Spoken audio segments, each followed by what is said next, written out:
la segunda parte del capítulo 2 de Joel, perdón. Hoy vamos a seguir estudiando algunas de las profecías de múltiple cumplimiento que empezamos a ver en el capítulo 2. Porque yo les expliqué que a partir del capítulo 2, Joel ya no les está hablando solo a los judíos, sino que ahora le está hablando a la humanidad en general.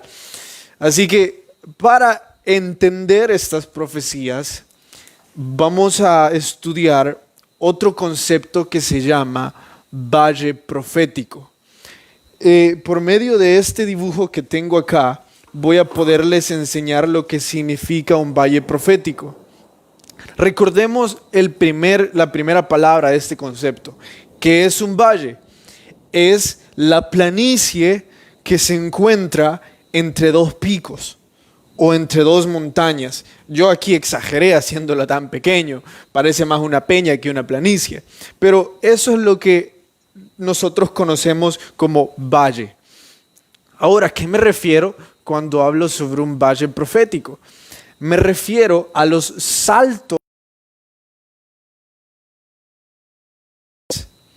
Es que cuando Dios le daba las profecías a algunos de los hombres en la Biblia, no se las daba en orden cronológico o con algún orden respetando los eventos especiales, sino que a veces les mostraba una cosa y después se saltaba unos 1000 años y les mostraba otras. El ejemplo que les puse acá y la razón por la que le vamos a llamar, usé el valle profético para explicarles, es porque la profecía que vimos en la primera parte del capítulo 2 hablaba sobre las langostas. Y si recordamos bien, estas langostas hablan del día del Señor, o sea, del día del juicio, de la tribulación. Las langostas que serán liberadas en la gran tribulación en esos 7 años. Pero después, Dios omite muchos eventos aquí en este valle y solo le presenta a su profeta lo que está en los picos, lo que he puesto aquí o he puesto en círculo como ese que es el Espíritu Santo, el derramamiento del Espíritu Santo. Después salta otro montón de eventos y le explica a Joel o le muestra a Joel lo que sucede en el capítulo 3. No entendamos las profecías que vamos a ver hoy como orden totalmente cronológico. Dios en estos valles omitió algunas cosas que no era necesario que Joel las explicara o las dijera. Pero si vamos hacia Apocalipsis, vamos a encontrar que Dios se lo explicó desde trompetas hasta copas y todo con detalle. Porque ese era el propósito de Apocalipsis, pero no el de Joel. Y entonces, ¿por qué Dios lo haría? Es que Dios lo hace exactamente para lo que es necesario. Y en nuestro estudio de hoy solo es necesario que veamos el derramamiento del Espíritu Santo, no todas las cosas que suceden desde las langostas hasta el derramamiento del Espíritu Santo. Hay otro concepto que va a ser necesario que veamos, y este concepto lo vimos de forma superficial el sábado pasado, pero va a ser muy necesario que lo recordemos. Esto es profecías de múltiple cumplimiento. Recordemos el ejemplo del sábado pasado, las langostas. ¿Cuál fue la primera vez que se cumplió esta profecía? Cuando la plaga vino sobre Judá, alrededor de los años 700, 800. ¿Cuándo se refirió también esta misma profecía? Se refiere a Apocalipsis, en la tribulación. Entonces no solo tiene un cumplimiento, sino que tiene varios. Y ustedes me preguntarán, ¿por qué Dios da profecías que se cumplen una y otra vez? ¿Por qué no de una sola vez? Bueno, recordemos el otro ejemplo. Dios profetizó la destrucción de Jerusalén. Pero ¿cuántas veces fue destruida Jerusalén? Yo tengo contadas 4, pero son muchas veces que fue saqueada, conquistada, etc. Se cumplió muchas veces esa profecía de destrucción. ¿Por qué Dios hace eso? Lo hace para preparar el camino para el cumplimiento pleno de una profecía, de la última profecía. preparando el camino para que nosotros podamos entender. Ya habiendo entendido estos dos conceptos, vamos a poder meternos al texto y entenderlos un poco más. Así que si tienen sus Biblias ahí, vayan conmigo hasta Joel capítulo 2 y vayan hasta el verso 28. Verso 28 dice, y después de esto. Ahora, si ustedes les gusta subrayar su Biblia, por favor, subrayen y después de esto. Porque como les dije, aquí está el valle. En esa palabra y después de esto está el valle. Porque después de las langostas no viene el derramamiento del Espíritu Santo. Vienen otros eventos, pero Dios hace un valle ahí para Joel y le enseña, derramaré mi espíritu sobre toda carne y profetizarán vuestros hijos y vuestras hijas. Derramar el Espíritu Santo, esa frase o esa palabra, derramar, viene de la connotación o del símbolo que al hablar del Espíritu Santo se le solía poner a la par del aceite de oliva. Entonces, cuando reyes, profetas o sacerdotes les iban a dar su puesto, derramaban aceite sobre ellos. Y de la misma forma que el aceite trabaja sobre ellos, así trabajaba el Espíritu Santo. Por eso de forma poética, Joel dice, derramaré mi espíritu sobre vosotros. Antes de hablar sobre el Espíritu Santo, porque de él vamos a hablar hoy, vamos a entender lo que es un Dios trino, o vamos a recordar lo que es un Dios trino, porque nuestro Dios es trino. Dios es tres en uno. Son tres diferentes personas, pero a la vez una sola.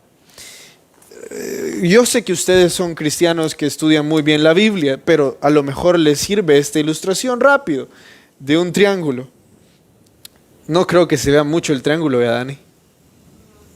No, ¿verdad? Bueno, pero al menos se imaginan que yo dibujé un triángulo. Cada uno de estos lados es diferente. Si estuviéramos en geometría, este sería el lado B, el lado A, el lado B y el lado C. Cada uno de ellos es diferente y representa un número o un posible número que es necesario para establecer un triángulo. Pero estos tres lados forman el triángulo. No dejan de ser el triángulo. Dios es así, tres personas diferentes en uno. Y es totalmente bíblico. Ustedes habrán escuchado esto muchas veces, en nombre del Padre, del Hijo y del Espíritu Santo. Eso no es una frase trillada de la religión, es un verso. Está en Mateo 16:15. Id por el mundo bautizándoles en el nombre del Padre, del Hijo y del Espíritu Santo. Está en la Biblia nuestro Dios trino. También está en el bautizo de Jesús. Ahí vemos los tres otra vez actuando. ¿Cómo? Dice la Biblia, Juan bautizó a Jesús y cuando Juan lo estaba bautizando, ¿qué sucedió en el cielo? Se abrió y se escuchó una voz que dijo, este es mi Hijo amado en el cual tengo complacencia. ¿Y qué dice la siguiente parte? Y descendió su espíritu en forma de paloma.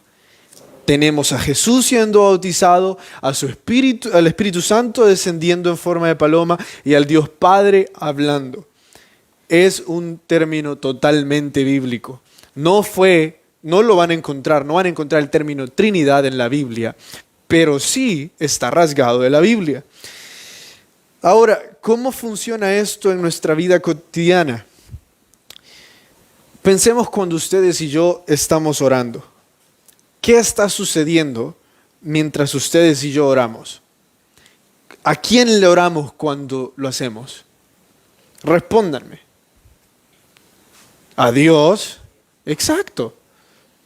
¿Y por medio de quién nosotros podemos acercarnos a Dios en oración? Por medio de Jesús, porque nosotros no tenemos acceso al Padre. Jesús es el puente que nos da acceso a Él. Pero, ¿quién nos ayuda a orar o quién nos impulsa a orar? El Espíritu Santo. Es Dios llevándonos a Dios por medio de Dios. Pero los tres con diferentes posiciones y diferentes roles en lo que es Dios. Por eso son diferentes personas. Ahora, regresando al tema de hoy, porque dice la profecía que se derramará su espíritu. ¿Y por qué se derramará su espíritu hasta ese momento? Durante mucho tiempo, casi en todo el Antiguo Testamento, el Espíritu Santo no habitaba en los hombres, no habitaba sobre los hombres. Esto es por la cantidad de inmundicia que había dentro del hombre. El Espíritu Santo solo venía de visitas. Venía, les ungía por un cierto tiempo y luego los dejaba. No habitaba en ellos. Algunos ejemplos de esto es Saúl. Yo sé que ustedes me dirán, ¿Saúl? Uno de los reyes más prepotentes, pero fue el primer rey. ¿Saben que el Espíritu Santo estuvo en él? Vino, estuvo con él y le llevó a profetizar. Saúl fue un profeta, sí, fue un rey y fue un profeta, porque el Espíritu Santo estuvo con él. No estuvo un largo tiempo, pero estuvo. Ahora, como él estaba lleno de inmundicia, no podía ser él una vasija para que el Espíritu Santo habitara. Pero algo sucedió en el año 33, después de Cristo. Jesús en un madero se sacrificó a sí mismo por ustedes y por mí.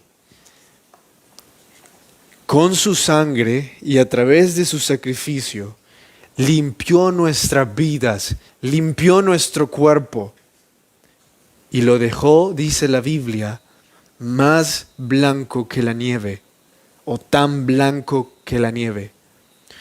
Toda la inmundicia que habita en nosotros es limpiada por medio del Espíritu Santo. Nuestro cuerpo es limpiado, por la sangre de Cristo, por su sacrificio, es limpiado. Y entonces, ahora, ¿en qué se vuelve nuestro cuerpo?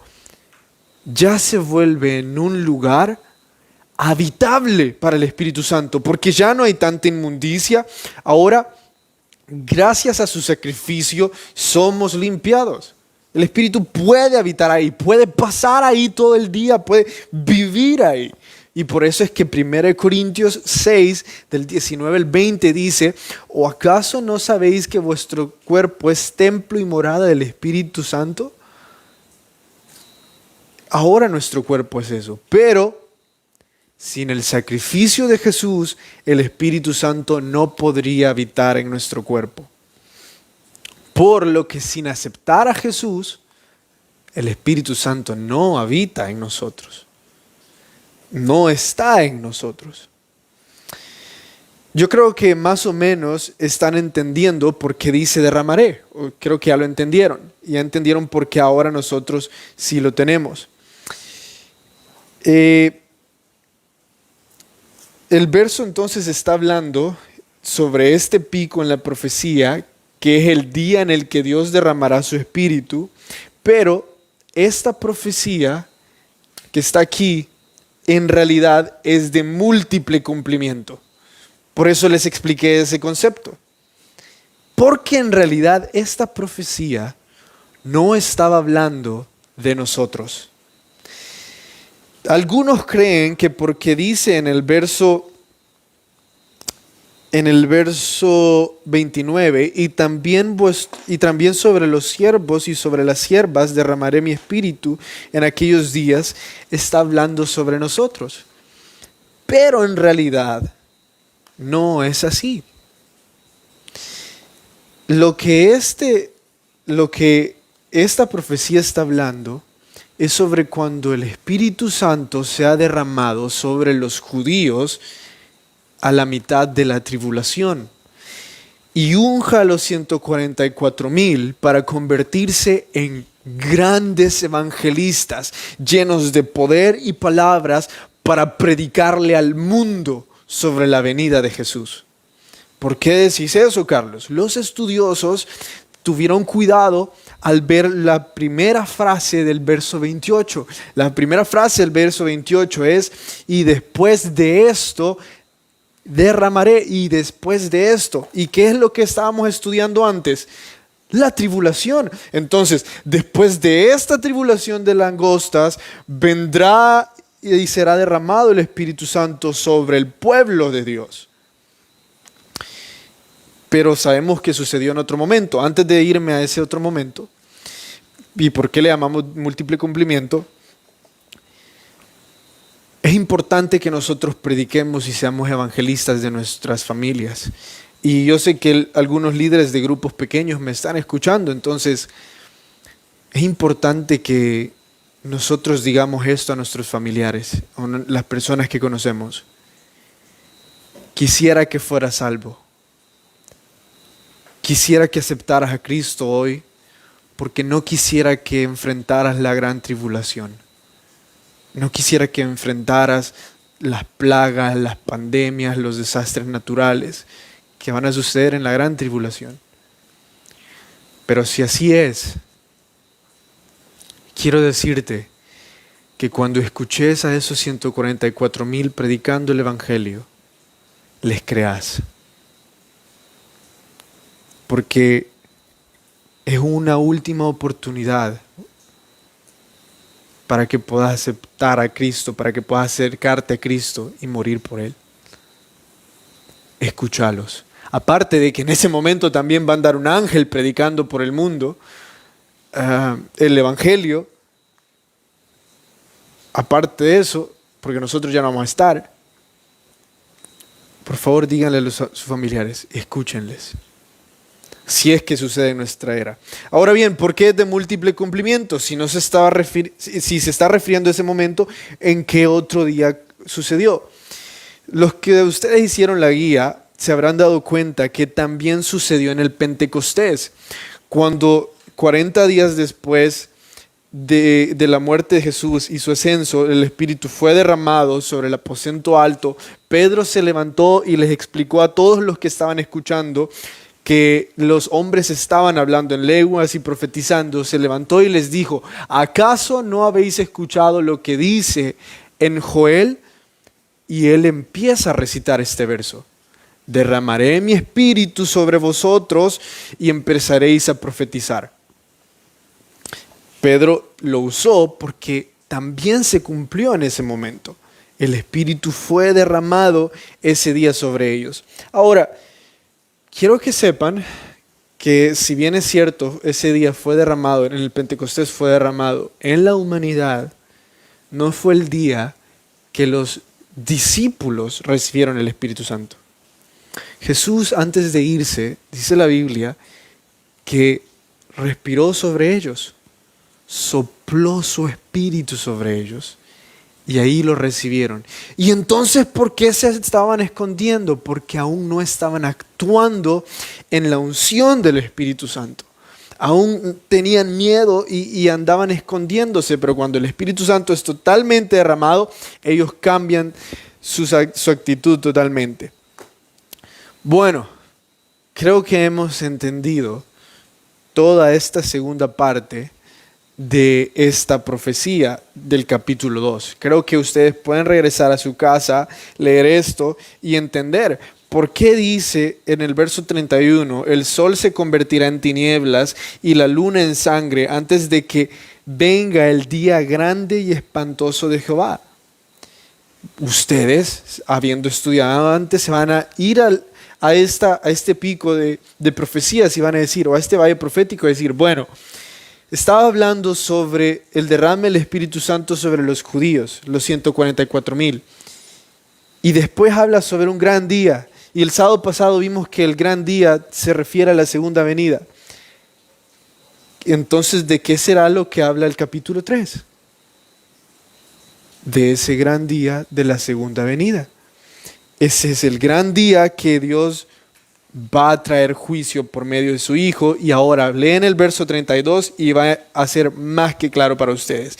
Y todo aquel que invocar el nombre de Jehová será salvo, porque en el monte de Sión y en Jerusalén habrá salvación, como ha dicho Jehová, y entre el remanente el cual habrá llamado. El próximo sábado vamos a terminar Joel con el capítulo 3 y vamos a ver cómo se describe ese día. Por hoy vamos a quedar hasta acá porque ustedes espero que ya lo hayan entendido, o si no, ahí está la grabación, pueden verlo meticulosamente, pero ahora es tiempo de aplicarlo a nuestra vida. El Espíritu Santo, como yo les expliqué, es muchas veces representado con el aceite, porque el aceite tiene ciertas propiedades sobre nosotros, incluso algunos de los conceptos que no vamos a poder ver hoy, me hubiera encantado que los viéramos, es unción del Espíritu, llenura del Espíritu y recibir el Espíritu. Por hoy solo vamos a ver lo que el Espíritu en general hace en nuestras vidas. Una de las propiedades o una de las cosas que el Espíritu hace es traer sanidad. Así como el aceite es usado para sanar heridas, el Espíritu Santo también sana heridas en nosotros. Es necesario que yo diga esto porque hay capítulos en nuestra vida que nosotros aún no hemos cerrado. Es el típico ejemplo de que ya cortaron con su ex, pero siguen entrando a su página a ver lo que él publica o lo que ella publica. Es el típico ejemplo de que les corrieron de su trabajo y ustedes siguen con rencor hacia la persona que les corrió. Es el típico ejemplo de que el Señor les sacó de una universidad y ustedes siguen deseando volver a ese ambiente. A ese tipo de cosas me refiero cuando digo que hay capítulos en nuestra vida que no hemos cerrado aún. Necesitamos traer sanidad ahí. Hablando en términos biológicos, la sanidad es totalmente diferente cuando se trata del espíritu. Porque la sanidad que trae el espíritu no es simplemente poner una gasa o poner algún agente cicatrizante. La sanidad que trae el Espíritu es un proceso cicatrizador con el que podemos cerrar totalmente un capítulo de nuestra vida. Déjenme decirles lo importante de esto. Yo he conocido personas que por los últimos 15 años de su vida han pasado hablando el mismo testimonio una y otra vez. Han pasado hablando lo mismo, que les hicieron esto, que sufrió esto. Y ustedes van a decir, sí, es que el testimonio es bien bonito, que aquí, que allá. Claro que puede ser bonito. Pero la verdad es que muchas veces no han logrado cerrar ese capítulo en su vida. Y por eso es que no pueden contar más testimonios sobre lo que Dios está haciendo en sus vidas o sobre lo que Dios va a seguir haciendo. Vayan a preguntarle a uno de los misioneros que anda en África. Pregúntenle a un pastor cuántos testimonios puede contar. Porque es la forma en la que el Espíritu trabaja. Cierra un capítulo en nuestra vida y nos lleva a otro y así. Entonces, ¿cómo puedo cerrar un capítulo? ¿Cómo puedo hacer para recibir esa sanidad? Bueno, como les hablé de un proceso, el Espíritu suele guiarnos a tomar ciertas decisiones o a hacer ciertas cosas que van a culminar en cerrar ese capítulo. Ya que estamos hablando de los ex, se los aseguro que en más de algún momento ustedes sintieron, voy a borrar a este tipo, o voy a borrar a esta tipa. Es más, le voy a bloquear. Y después dijeron, no, porque mejor voy a ver lo que publica. ¿Qué tal si el Espíritu Santo era guiándoles a través de ese proceso? Bueno, ¿qué tal si todo este tiempo hemos sentido en el corazón orar por eso, orar para perdonar el rencor que tengo en contra de mis jefes y aún no he podido perdonarlos. No he estado escuchando al Espíritu Santo. La razón por la que hay áreas en nuestras vidas que no han podido cicatrizar es porque no se las hemos entregado al Espíritu Santo. No hemos entrado en el proceso de sanidad de escucharlo a Él para que Él actúe sobre nosotros, ya que ha sido derramado sobre nosotros. Hace poco, puse tantos ejemplos porque hace poco un amigo mío me dijo, creo que es momento de cortar con mi novia. No me está llevando nada bueno ni nada. Bueno, Dios te guíe, le dije.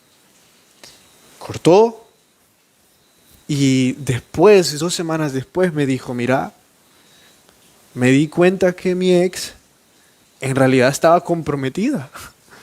Se iba a casar en 2 meses. Yo le dije, ¿cómo te diste cuenta y cómo no te pudiste dar cuenta antes? Es que solo hablábamos, pero no la conocía tanto. Y yo, ¿y por qué decidiste tomar esa ruta ahora? Y me dijo, no sé, fíjate, orando un día, simplemente lo sentí. Yo le dije, ¿te imaginas lo amargo que hubiera sido? Que mientras vos estabas en la relación con ella, te dabas cuenta que se iba a casar. O que ella te hubiera dejado a vos.